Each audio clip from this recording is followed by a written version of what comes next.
For USCFootball.com, I'm Keely Eure here with Dan Weber for instant analysis of USC's fourth day of fall camp. Now, before we get into the practice itself, we have some news items to let you know about. Now, we weren't scheduled to talk to head coach Clay Helton today, but he decided to talk to us based on the two news items that USC got word on today. The first being linebacker Jordan Iosefa. He had a successful knee surgery today. It was on a dislocated patella, and he had also some knee cartilage in that knee. He's going to be out for 4 to 6 weeks, but Clay Helton seemed relieved when he told us about that news. It seems like they were kind of thinking it was an ACL and lucked out in that sense. The second news that we got word of was that Steele, the freshman cornerback, is eligible for this fall, so USC gets some needed depth on that DB side, but they're still waiting on the two other waivers for Brew McCoy and Jaden Williams. We got word about Jaden Williams. That was someone we didn't know was having an eligibility issue, but apparently he is having one. But Dan, looks like two good news in the most part for USC in that sense.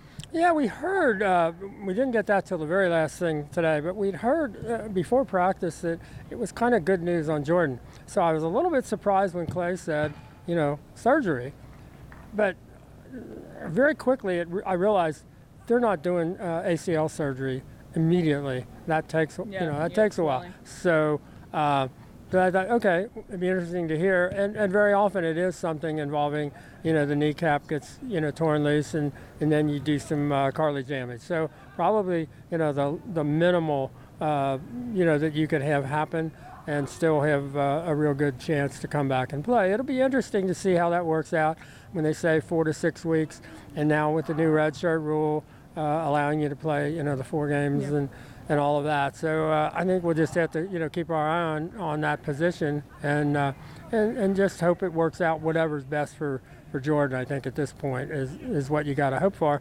And with Steele, it would have taken a lot for the NCAA with the precedents they've set this year for the instant eligibility that they've given to people. If they would have not given it to Chris, they know what was going to happen. I mean, the world was going to come down on him. So that's good. I mean, there's going to be some competition at that cornerback. That's going to be fun. He was involved in a couple of plays today where the coverage is just as tight as you could possibly have it, and guys are making Amon-Ra and are just making unbelievable plays in the end zone. But they're getting better. The receivers are getting better because you've got guys like Steele pushing them. And that's fun to watch. The one-on-one period right now has become kind of the highlight of the day because you've got all these, really athletic cornerbacks and working against a ton of talented wide receivers. So that's good news, no question. Yeah. It's always my favorite part of the practice, the one-on-ones, DBs, and wide receivers. But you kind of already got into it. But what did you think about today's practice overall? Well, I think they had to, dial it back a little bit because they know they went too far. The enthusiasm and the physicality and deciding let's do some tackling instead of thudding. And I think they really got called out on that. And so I think they're in that kind of place where you're trying to figure out how far, how fast can I go, how hard can I go, and still not knock somebody to the ground or take them to the ground. And that's a little bit of a learning experience. So probably not the all-out just physicality that you saw yesterday, but that's not what they wanted. And I think they went hard again. I mean, we didn't see Stephen Carr. For the guys that were having, there were some exams at the end of their first summer session. So we didn't get to see him. Marlon Tuipulotu was another one. So it wasn't maybe quite as easy to build in terms of getting into the run game yesterday, again today. So, you've got, they're still playing 4 quarterbacks and trying to give them equal reps. Doesn't look like it's turning out that way necessarily, but I think they're going to have to get down, and Graham Harrell said as much, that they're going to have to get down to a couple fairly soon, and then they're going to have to make a decision, how are they going to go. But as long as you're cycling 4 in, it's a little bit of a difficult proposition to kind of build day to day to day. But I thought they went hard. I like that. Yeah. As Dan mentioned, we got to talk to Graham Harrell for the first time since the last practice of spring camp, and he answered some of the questions that we've had and talked about on Instant Analysis. Like Dan said, they're rotating equal reps for every quarterback, all 4. So even though sometimes it doesn't look like that, that's what Graham Harrell said. But Dan did get him to say that they will be narrowing down the quarterbacks. Graham suggested that it might be 10 practices. You'll see start to narrow down those guys, maybe go to 2 top guys and then rotate from there.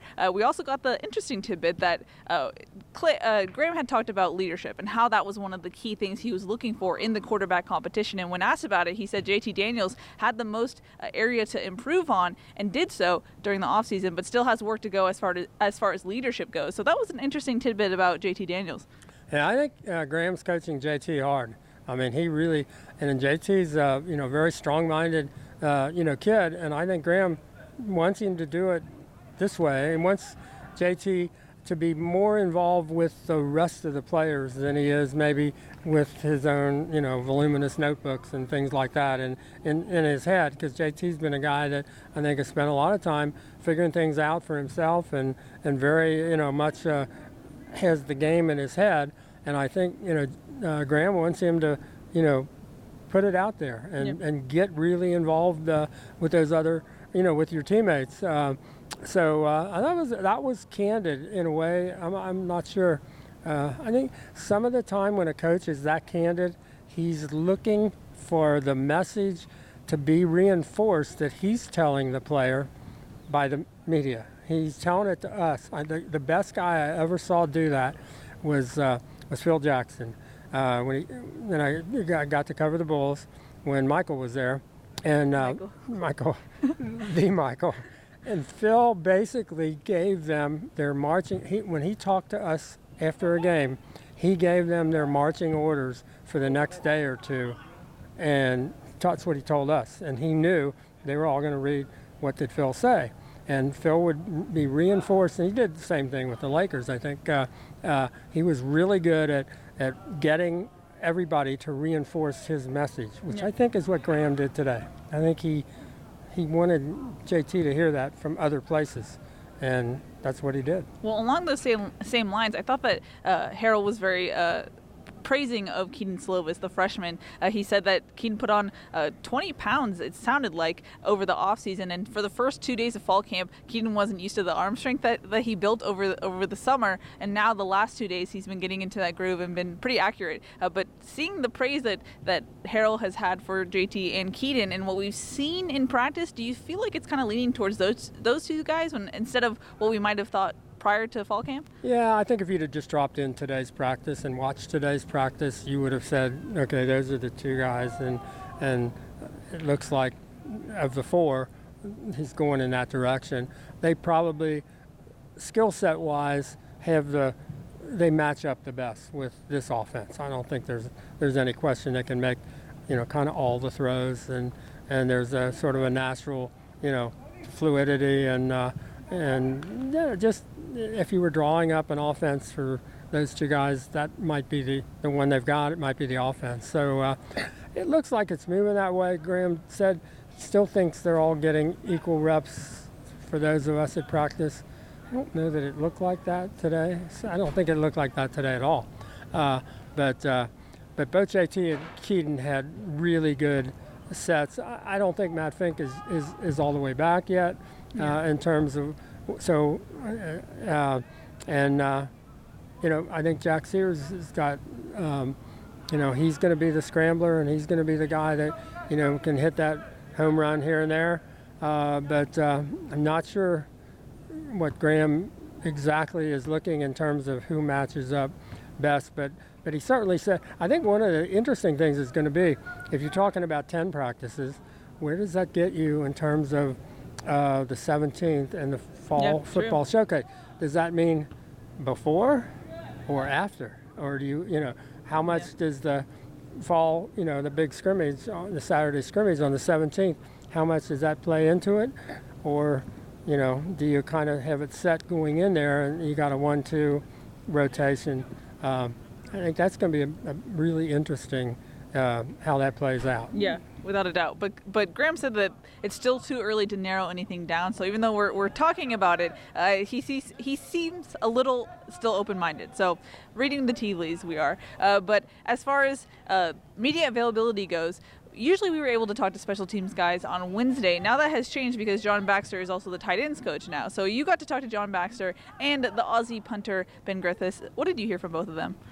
Well, I asked John, how many punts does he have? And he said, got a lot of them. And he got, more than enough. And Ben himself, I don't know that he's quite owning up to all the punts he has. He's got the drop kick, which is, he said, you call that the rugby style. And then I said, well, what do you call the American kind of punt where you hit the spiral and you get the ball to turn over? And he says, that one we call the torpedo. So that's the torpedo. And I said, well, what about the bounding one that you kind of hit end over end, that if they don't catch it, it just keeps rolling and bouncing? He said, that's more like a mishit. He said, I don't try to do it that. I said, really? Because it doesn't look like a mishit, because it looks like, if you're the safety back there and you don't catch that thing that's sailing away from you, it's going to bounce and roll. So if it's not, it should be. But he's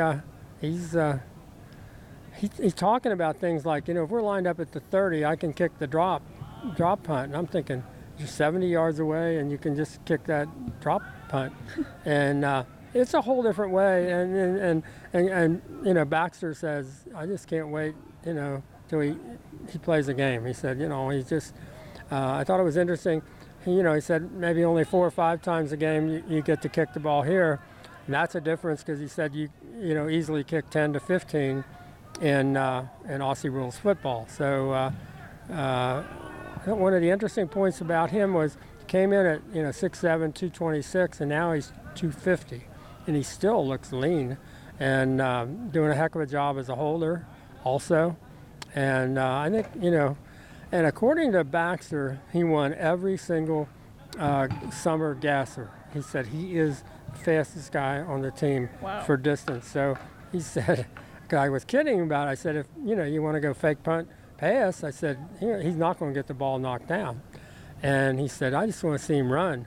And who knew he could run like that? Yeah. So that'll be really, you're going to have to really, come prepared against him. If you're the other team, you're going to have to do some real work during the week to get ready for.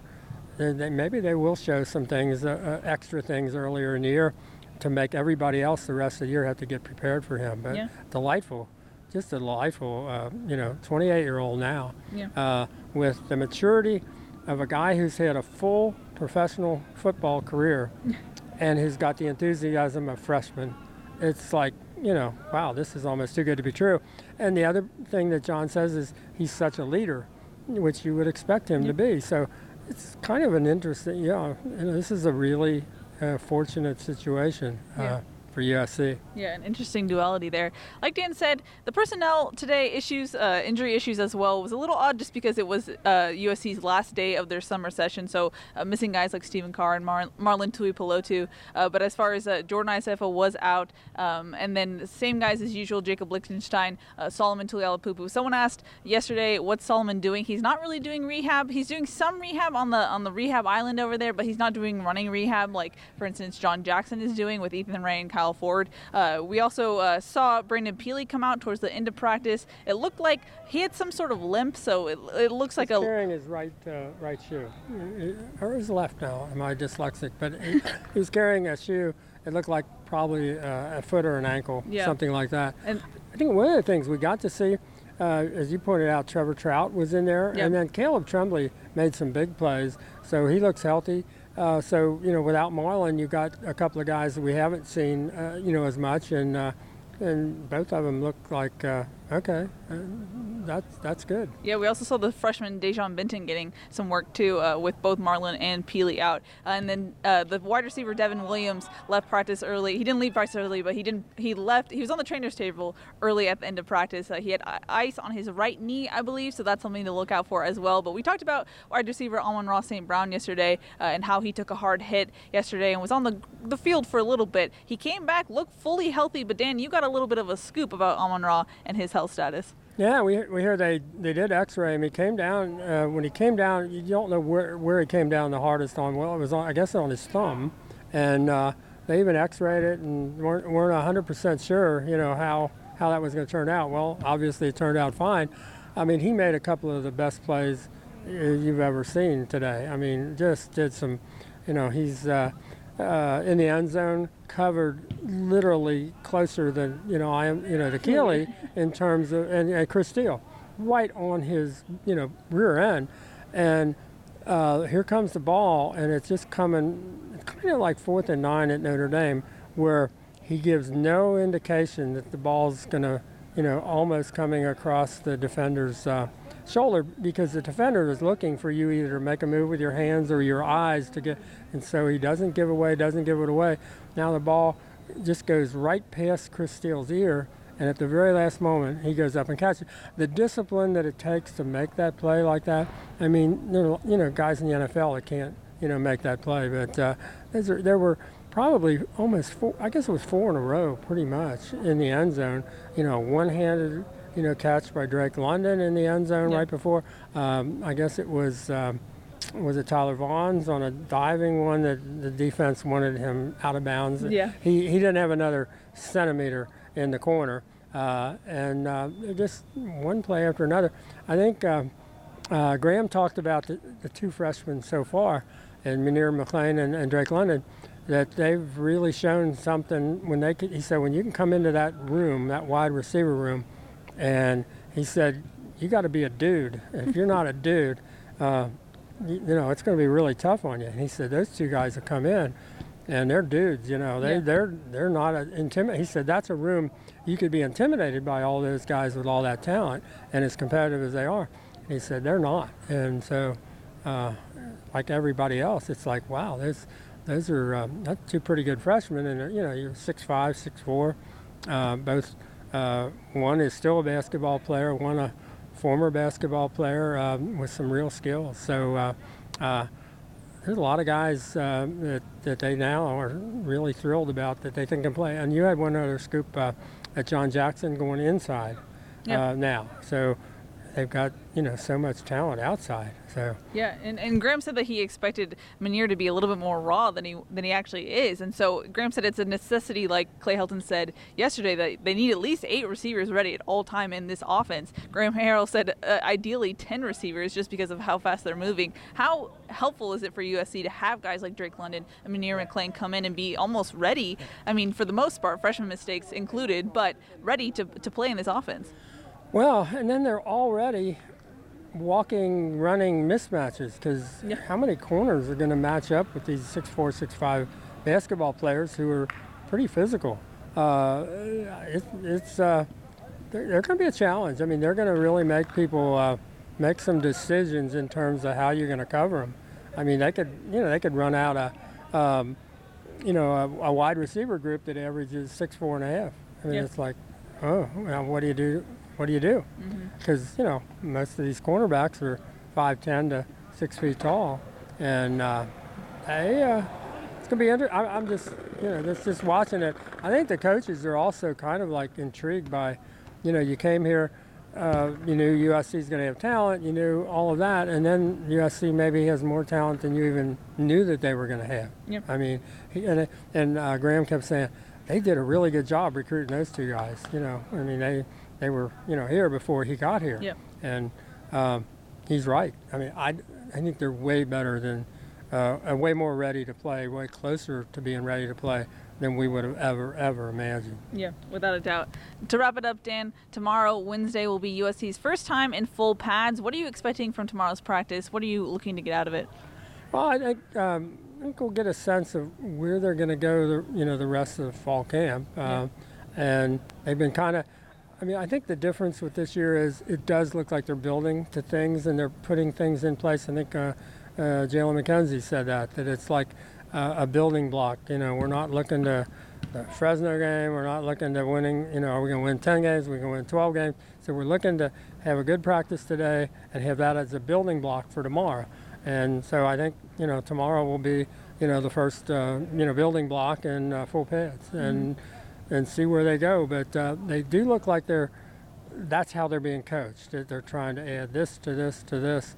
And I'll be interesting to see, especially on the run game and pass protection. I really want to see both of those things, how they play out with guys in full pads. Agreed. Alrighty, that's going to wrap it up for day 4 of USC's fall camp. For Dan Weber, I'm Keely Eure. For more, check out uscfootball.com.